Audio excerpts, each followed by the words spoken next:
This is painting in our workshop. Initially, I just did little paintings around the refuge, and we had a resident artist called Catherine Cooper come in very rarely and do painting workshops. So she looked at my paintings on the rocks and was like, why don't you teach the painting in our workshop? So that's how this started. It's really successful and really popular. We have lots of fun with lots of different people coming through with all different kinds of backgrounds.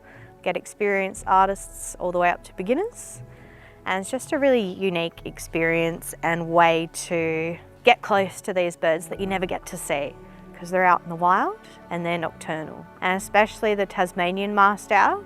It's a really special species because they are endangered and they're only found in Tasmania. Unfortunately, there's only about 500 breeding pairs left in the wild. So to get up close at this workshop to two, we've got 2 live owl models inside, get up close to them, it's just really special and unique. At this time in the afternoon as well, it's nice and peaceful and quiet.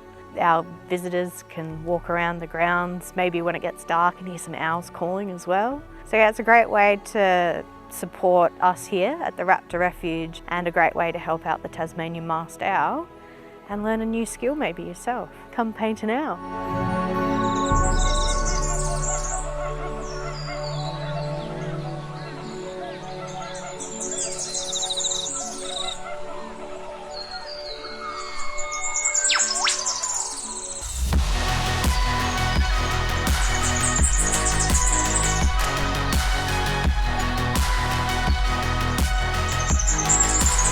So here's an example, guys. See how scrappy it is? It's lots of lines. He's just got in there, kind of got a feel for it.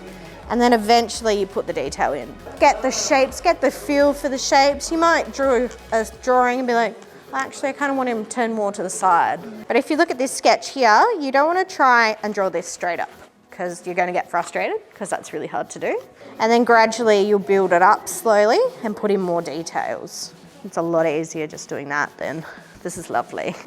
See how he's got just shapes in? Yeah. He's just got a nice feel for it and then slowly you build up. See, he's got just shapes. Yeah. Really scrappy sketch. Scrappy stuff. Let the pencil do it. I'm a little bit blissed out actually. Yeah, it's I don't want to leave. It's a really satiating experience. It's a beautiful opportunity to really study them. And I just, to feel close to them is really quite heartwarming. I've thoroughly enjoyed seeing everyone's different interpretations, how everybody's had a personal experience of connection to the owl, and you can see that through what they've represented in their painting.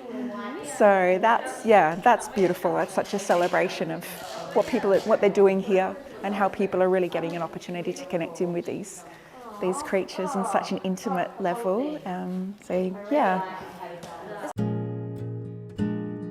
Yeah, so there's different ways that you could go about it. You could either leave the white bit initially and just paint in the orange-brown colour, or you can go back in and scrub it out. We have a hairdryer at the back of the room. Okay. So if you want to mix your colours while they're wet, that's great. You can leave it wet. Yeah. If you want to do layering like that, like if you want to put the spots on, you have to dry it first. Okay. And it will look a little bit different when it dries. So you can do things with so to make a gradient, you can put water just straight on your page and you can drop colours in and it's going to stay in with where the water is.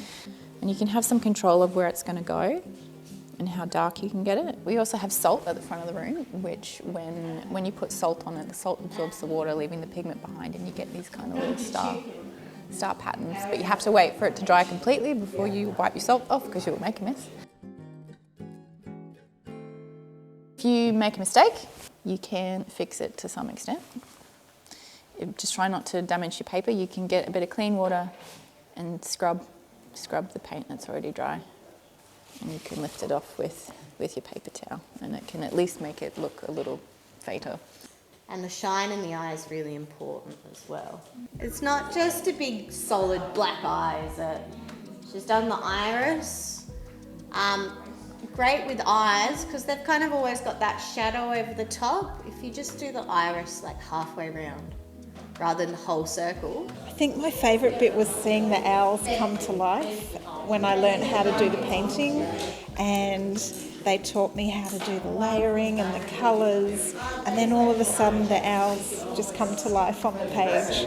But it was hard as well because I wasn't quite sure what to do, but everyone made me feel so comfortable and taught me how to do it, and I'm really happy with the way it's worked out. It's been a really fun night.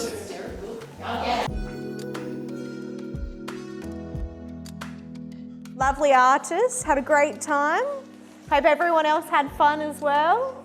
Thank you for coming and supporting us. And yeah, hang your owl above the mantelpiece. A reminder of how special Tasmanian masked owls are.